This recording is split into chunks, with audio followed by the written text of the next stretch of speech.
Hello everyone, this is Persephone, and as a new and very dedicated follower of the David Goggins philosophy, I'm making this video today, although I really don't feel like it. My desire to make it is somewhere between minus 100 and someone shoot me in the head to put me out of my misery already, but here we are. So this is going to be a bit different. I want to make content that can help various types of people too, and not just talk about twinses or how you can take someone's money before they become obsessed with you and they try to dismember you and put you in a suitcase. I want to talk about the fact that up to 2 years ago, I was attracting the most vile, horrible people on the planet, and now this hasn't happened at all for the last 6 months. Or I found a way to stop it, although it's happening. Because this was something that I had a huge inferiority complex about that. I couldn't understand why I was attracting only narcissists, but I started to notice a pattern. And I'm going to share this pattern with you today so you can protect yourself from narcissists and not having to deal with awful people ever again. So the first sign is that the person would contact me first, always. I'm going to talk about both online and in real life so that we won't waste time making multiple videos no one cares about. So if it was through YouTube, I would receive an email or a Facebook message or something where the person saw my content and they're so happy and we have so much in common and they're interested in a friendship or they're interested in a collaboration or they're interested in a chat. They are interested in something. If this was real life, it would be people like, for example, who met me at the gym or at the hair salon, and they are so fascinated with me and they're asking me all of these questions. They try to establish a connection. I know that for a very, very long time, society that is built on a very thick layer of lies would call that socialization. So when I was naive and the autist who finally left the basement, I used to think that, well, this person is just trying to make friends, or they're just sociable, or maybe they're extroverts, and I wouldn't think much of it. Now I consider it a huge red flag. I started to consider it a huge red flag when I started having to make a lot of money of my own fast, and I started to have tangible achievements fast. For example, especially after I was discharged from the hospital last April, and I had to go to the hospital all the time, but at least I didn't have to live in the hospital with my autoimmune problems that I'm going to make videos about. I realized that my time is extremely precious to me, that I don't have time to meet anyone, I don't have time to talk to anyone, and in general, every really successful person that you are going to come across, they're kind of obsessed. I would chat with the person online, or I would accept their coffee invitation in real life.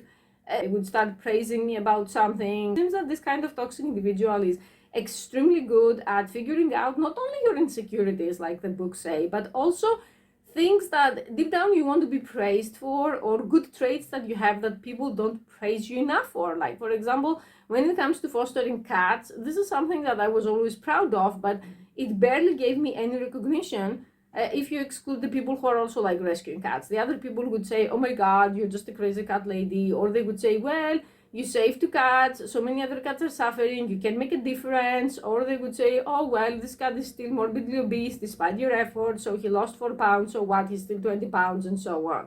So when someone praises you about something that you feel unappreciated for me at least, that acted in a very attractive way. It made me like the person more. And also I think that toxic people like that are good at figuring out what you don't want to be praised for. Like objectification eats away your soul. So when someone doesn't bring up things like that and they bring up something with substance, it makes you feel good. So that is another red flag. The third part, and this pattern happens without any exception, is that there is always some drama or sob story. They have something going that makes you feel very protective towards them, like maternal even if you are not a mother, or even if you're not even female. So maybe their mommy is Asian and their dad is white and they were victims of racism. Or maybe they lived in 3 countries and they are ex-Muslims and now they suffer because their family tries to press them back into their religion. Or maybe their BBC boyfriend left them, or any kind of random example that it makes you kind of connect to them and feel sorry for them. So you start bonding over that. If you have some shared abuse, like abusive parents, they're going to bring that up too. And then after a few weeks, what happens is that the control slowly begins. So to use an example from my real life, that I had a friend that after she praised me and after we became friends, and I used to work in the same old workplace with this person. So it was one of these people that I worked like in a huge company and there were many employees. So this is one of the employees that I felt sorry for her because she still worked there. And after that, she started making bad comments about my hair. And I had blonde hair at the time, and she would be saying, blonde makes you look so bad, it makes you look so pale, you should dye your hair a different color. And she started saying pink, the kind of pink that she wanted. And because I was kind of a pushover back then, I went to the hair salon with her one time. It was an extremely high maintenance pink. It needed hair salon visits every 2 weeks. And that's not only money down the drain that of course I'm not willing to throw away, but also it's something like I don't want chemicals in my head every 2 weeks.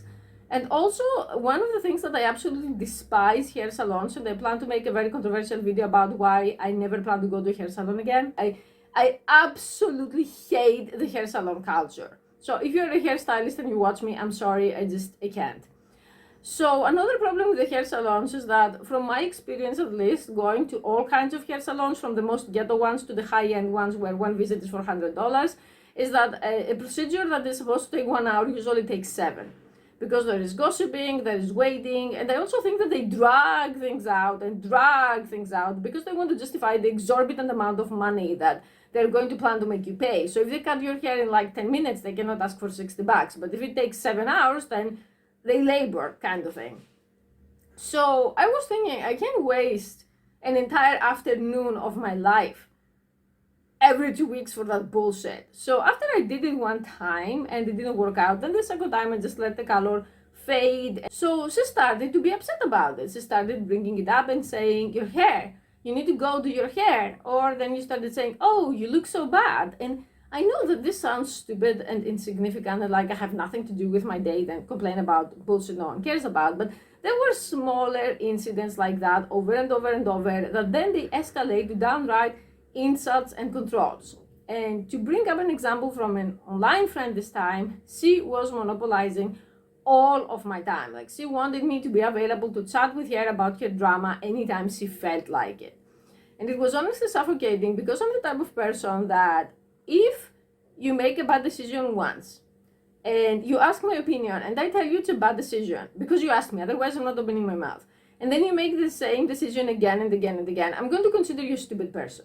I'm just being blunt here. And that's not autism, that's a choice, because the next thing that I'm going to talk about on upcoming videos is how people who are toxic use autism as an excuse. Yes, I am autistic, but yes, I'm also aware that I shouldn't call other people stupid, but because this video aims to help people, we strip the filters. So she was very overweight, morbidly obese, and she was doing this stupid fasting, but they were not like the proper intermittent fasting that you go to a doctor and you do all the tests and they find the method that works for you. So you could just fast from food and water for 3 days, lose a bunch of weight that is like water weight and lots of muscle, and then gain it all back. And I tried at first, since she asked my opinion, to say that if you want to do intermittent fasting, please consult a medical professional first. Don't do things that you read on Reddit are fasting. She didn't care. Then she would complain again. Then she would start saying, oh, I'm starting the next fast.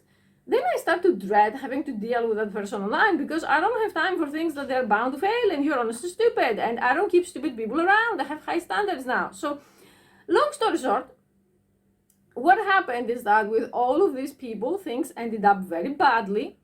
My health was damaged, I wasted my time, I lost money too in several occasions, and the worst thing out of all is plenty of them become stalkers and stalk you forever after that. That they're never going to accept the fact that you don't want them in your life anymore. And I had to usually cut them off very abruptly because I couldn't find a way to cut them off nicely. I mean, when someone wants you to chat 9 hours with them every day and then you try to cut down slowly, it doesn't work out. So what I do now and how this stopped is that I am not friends with anyone. So I have my eyes open for red flags, and when they say that the best cure is prevention, that's what I do. So nowadays, especially after I started making these inflammatory videos, I got some emails and I got some blocked messages from flirts, and some of them helped me to remake my profile. Looking down on you thing, and the control starts from the very first message. You message me and you say, hey, I like your video, so I can help you make your profile better if you want, like, bitch. If you want to help me make my profile better, you'd better send me a list of your Night Flirt Gold Awards, where you are better than me, where you hit 10,000 a month on Night Flirt alone. And then, if I want to talk to you and I ask you for help, then you're going to help me. So I didn't even respond to this person. And to be honest, I don't think I'm going to plan to be friends with anyone online anymore. People who are messaging me, or people who want a collaboration, or people who even have the audacity to ask me for, like, hey, do you want to meet? And I can be your sub on camera, and then you can sell the video. What the fuck do you think you are? I consider myself a nobody with 50,000 subscribers, and your 2 followers are your mom and your dog's fake account, and you think you're doing me a favor and I'm going to have sex with you, and for free, and post it online. You know, some of these people think they're so smart, these failed men. They think they're like puppet masters and they can understand everyone around them. And it's like, you haven't even left the basement, bro. So long story short, if you want to be like me and to clear up your life from all the human trash, don't accept any people who befriend randoms. If I'm going to make friends when the time comes, I still want friends. I'm not against it, although I have a video where I explain the friendship tier, how I put people on different levels and you have to gain my trust as time passes by, and of course I have to gain yours. That what I'm doing is that if you want to be my friend randomly and all of a sudden, I'm not going to accept you because you are most likely a narcissist. Or if you want to chat all of a sudden, or if you come with help I didn't ask for all of a sudden, or if you come with your opinions I didn't ask for all of a sudden, then bye. And there was also someone who had the nerve, and YouTube put him on spam automatically, that he wrote me a very long, very angry letter saying that he finds my opinions on YouTube very offensive. And I didn't read it because it was like 10 paragraphs. Like, these people are in some kind of parasocial relationship with me. If you were my boyfriend and I was madly in love with you, I would read your 10-paragraph letter. If you are Braden from Zerwater Heights, you have to pay me to read it at least $50. And also, do you know what I find offensive? I find offensive the fact that a failed man, without a face, without a name, without an occupation, without a brand, without anything really, finds my opinion offensive, and his solution is for me to change, not for him to just not watch my channel. Do you realize the nerve, the audacity, and the narcissism? That's like me messaging, let's say, Stray Kids, the K-pop group, and saying, hey, I didn't like your last album. You should just scrape it off the market and produce a new one, because I personally have a problem with it. Do you think they would ever respond? It's a similar thing. I mean, yeah, I consider myself a very small YouTuber, but if you want me to take you seriously, you'd better come with a name and a face, not with some account that it has your gaming from 1997 that has 20 views, and or some ramblings, or some inner jokes with your friends who are equal losers as you, and then you say, I find your opinions offensive. Hey, how about not watching my opinions then? But no, they have to control everyone. Like, guys, we live in a scary world. If these low-life people ever got any kind of power in their hands, do you think you know what they would do? I'm telling you, they would just be releasing us in the forest and hunting us with shotguns to kill us. Similarly, you see these rich people doing that in movies, like in horror movies. I bet he would do that to me. So thank God he will never be anything, because he's busy masturbating 10 hours per day and being on Twitter the rest of the time. But don't accept society's bullshit that people are extroverts, people are just trying to make friends. No, they're predatory. They're trolling for victims. In all of my years online and in real life, I have never met a single quality friend through this method. I'm not even going to go to the boyfriend territory. That is a can of worms for a different video.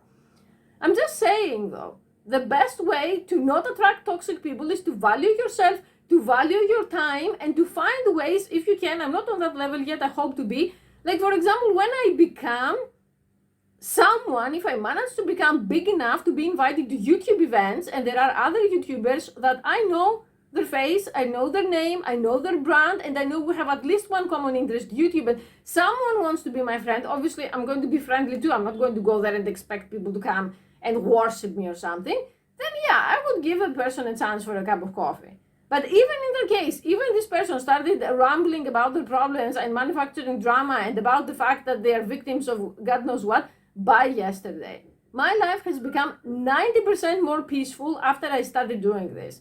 Now I see all of those messages, emails, Twitter, Facebook, and all of that, just roll my eyes. Like, safe trip back to the basement. I don't know if this video helped, but this is something that I struggled with for a very long time, and I didn't find any advice online, so I have to come up with my own method.